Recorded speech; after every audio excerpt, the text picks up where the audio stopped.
तो दौलत बनाना अक्सर हमें लगता है कि ये कोई जादू है या कोई बहुत बड़ा राज, पर असल में ऐसा कुछ नहीं है। ये एक पूरा का पूरा सिस्टम है, एक प्रक्रिया है जिसके ना अलग-अलग रास्ते हैं। आज के इस विश्लेषण में हम दौलत बनाने की इन्हीं 3 बुनियादी मशीनों को समझने की कोशिश करेंगे। तो चलिए सीधे उस सवाल पर आते हैं जो हम सबके मन में कभी ना कभी तो जरूर आता है। भाई ये दौलत आखिर बनती कैसे है? क्या इसका कोई सीक्रेट फॉर्मूला है? और मजे की बात यह है कि इसका जवाब जितना सीधा है ना, उतना ही पेचीदा भी। दौलत बनाने के जो कॉन्सेप्ट्स हैं, जो सिद्धांत हैं, वो बहुत सिंपल हैं, कोई भी समझ सकता है। लेकिन असली चुनौती है इन्हें असल जिंदगी में लागू करने में, क्योंकि इसमें रिस्क है, बाजार का उतार चढ़ाव है और बहुत सारा धैर्य चाहिए होता है। तो दौलत बनाने के ये 3 मुख्य रास्ते, या कह लें कि 3 स्तंभ कौन से हैं, चलिए एक नजर डालते हैं। पहला, खुद एक मशीन बनाइए, यानी एंटरप्रेन्योरशिप। दूसरा, बनी बनाई मशीन खरीद लीजिए, मतलब इन्वेस्टिंग। और तीसरा है, एक बड़े सिस्टम का हिस्सा बन जाइए। चलिए अब एक एक करके इन तीनों को जरा करीब से समझते हैं। तो ठीक है, शुरू करते हैं पहले पिलर से, अपनी मशीन खुद बनाना, यानी एंटरप्रेन्योरशिप का रास्ता। एक बात साफ है, ये रास्ता जोखिम से भरा हुआ है, लेकिन इसमें जो इनाम मिल सकता है वो भी किसी और रास्ते से कहीं बड़ा है। तो एंटरप्रेन्योरशिप का असली मतलब क्या है? देखिए, इसका मतलब है कि आप शून्य से, बिल्कुल स्क्रैच से कुछ ऐसा बनाते हैं जिसकी कोई वैल्यू हो, और सबसे सबसे जरूरी बात, उसका मालिकाना हक, उसकी ओनरशिप अपने पास रखते हैं। इसी ओनरशिप को हम इक्विटी कहते हैं, और यही इक्विटी दौलत बनाने की असली चाबी है। तो एक कामयाब बिजनेस मशीन बनाने का प्रोसेस कैसा दिखता है, यूं समझिए। सबसे पहले आप बाजार में कोई कमी या कोई प्रॉब्लम ढूंढते हैं। फिर उसके लिए एक ऐसा सॉल्यूशन तैयार करते हैं जो किसी और के पास ना हो। इसके बाद उस सॉल्यूशन को लोगों तक पहुंचाने का एक स्टैंडर्ड तरीका बनाते हैं, और फिर उसे बड़े पैमाने पर, यानी स्केल पर फैलाते हैं। और हाँ, आखिर में वही सबसे जरूरी बात, हर कदम पर अपनी हिस्सेदारी, अपनी इक्विटी को बचाए रखना है। यहां पर ना एक नॉर्मल सैलरी वाली जॉब और इक्विटी ओनरशिप का फर्क समझना बहुत जरूरी है। देखिए, जॉब में आपकी इनकम आपके वक्त और आपकी मेहनत से बंधी होती है, उसकी एक लिमिट है। लेकिन इक्विटी की, उसके कोई ऊपरी सीमा नहीं होती। हाँ, ये सच है कि इसमें रिस्क बहुत बहुत ज्यादा है, पर यही वो रास्ता है जो असल में लॉन्ग टर्म, मतलब पीढ़ियों तक चलने वाली दौलत बना सकता है।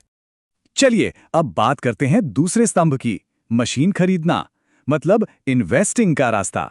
यहां फोकस कुछ नया बनाने पे नहीं, बल्कि जो पहले से अच्छी वैल्यू वाली चीजें हैं उनमें अपना पैसा लगाने पर होता है। इस रास्ते का जो मूल मंत्र है ना, वो इस एक लाइन में छिपा है। यहां आपका तेज दिमाग या कोई शॉर्टकट काम नहीं आता। यहां सबसे जरूरी है धैर्य और लगातार बने रहना। आप बस इन्वेस्ट करते रहिए और समय अपना काम करेगा। समय ही आपके पैसे को कई गुना, मतलब मल्टीप्लाई करता है। और ये ग्राफ दिखाता है कि समय का जादू असल में दिखता कैसा है। ये है कंपाउंडिंग की ताकत। देखिए, आपका पैसा समय के साथ एक सीधी लकीर में नहीं बढ़ता, बल्कि ये तो तेजी से ऊपर की तरफ भागता है, एक कर्व बनाता है। और जिन्होंने जल्दी शुरुआत की और बाजार में टिके रहे, वो इस ताकत का सबसे ज्यादा फायदा उठाते हैं। सच में ये दुनिया का 8वां अजूबा है। तो कामयाब इन्वेस्टिंग का नियम नंबर 1 क्या है? हमेशा उन चीजों में पैसा लगाइए जो खुद वैल्यू पैदा करती हैं और कैश फ्लो देती हैं, मतलब जिनसे लगातार पैसा आता रहे, जैसे कोई अच्छा बिजनेस या फिर रियल एस्टेट। और इसी का दूसरा पहलू है नियम नंबर 2, उन चीजों से बिल्कुल दूर रहिए जिनमें कोई अंदरूनी वैल्यू या कैश फ्लो नहीं है। वो इन्वेस्टमेंट नहीं है, वो तो सीधी सीधी सट्टेबाजी है, और इन दोनों के बीच जमीन आसमान का फर्क है। अब आते हैं हमारे आखिरी यानी तीसरे स्तंभ पर, सिस्टम में शामिल होना। ये एक बहुत ही स्ट्रेटेजिक रास्ता है, खासतौर पर उन लोगों के लिए जो ना तो खुद बिजनेस बना रहे हैं और न ही जिनका मुख्य काम सिर्फ इन्वेस्टिंग है। ये स्ट्रैटेजी उन इंडस्ट्रीज में सबसे अच्छा काम करती है जहां लेवरेज यानी फायदा उठाने की गुंजाइश बहुत ज्यादा होती है, जैसे कि फाइनेंस, टेक्नोलॉजी या फिर लॉ। इन सेक्टर्स में आप एक बड़े सिस्टम की ताकत का इस्तेमाल करके बहुत अच्छी इनकम बना सकते हैं। तो इस रास्ते पर चलने की स्ट्रैटेजी क्या है? देखिए, इसके कुछ स्टेप्स हैं। सबसे पहले ऐसे स्किल्स हासिल कीजिए जिनकी बाजार में बहुत मांग हो, जो आसानी से न मिले। फिर कोई ऐसी इंडस्ट्री या कंपनी चुनिए जो तेजी से आगे बढ़ रही हो। वहां पहुंचकर उन लोगों के करीब रहने की कोशिश कीजिए जो बड़े फैसले लेते हैं। और फिर आता है सबसे ज़रूरी कदम, अपनी कमाई को, अपनी इनकम को बहुत तेज़ी से और लगातार इन्वेस्ट करके एसेट्स में बदलते जाइए।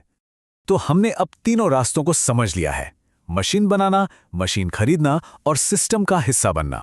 चलिए अब इन तीनों को एक साथ रखकर देखते हैं ताकि पूरी पिक्चर और भी साफ हो जाए। तो ये टेबल देखिए, यहाँ पूरी कहानी एक नज़र में साफ हो जाती है। मशीन बनाने यानी एंटरप्रेन्योरशिप में आपका सबसे बड़ा हथियार है इक्विटी, और जाहिर है जोखिम भी सबसे ज़्यादा है। मशीन खरीदने यानी इन्वेस्टिंग में आपका सबसे बड़ा साथी है समय, और जोखिम बाजार के उतार चढ़ाव पर टिका होता है। और सिस्टम में शामिल होने का मेन जरिया है आपकी इनकम, और इसमें जोखिम बाकी दोनों के मुकाबले कम होता है। तो आखिर में ये एक बड़ा सवाल बचता है, क्या ये तीनों रास्ते एक दूसरे से बिल्कुल अलग हैं, या फिर दौलत बनाने का जो सबसे मजबूत, सबसे कारगर तरीका है वो इन तीनों को मिलाने में ही छुपा है?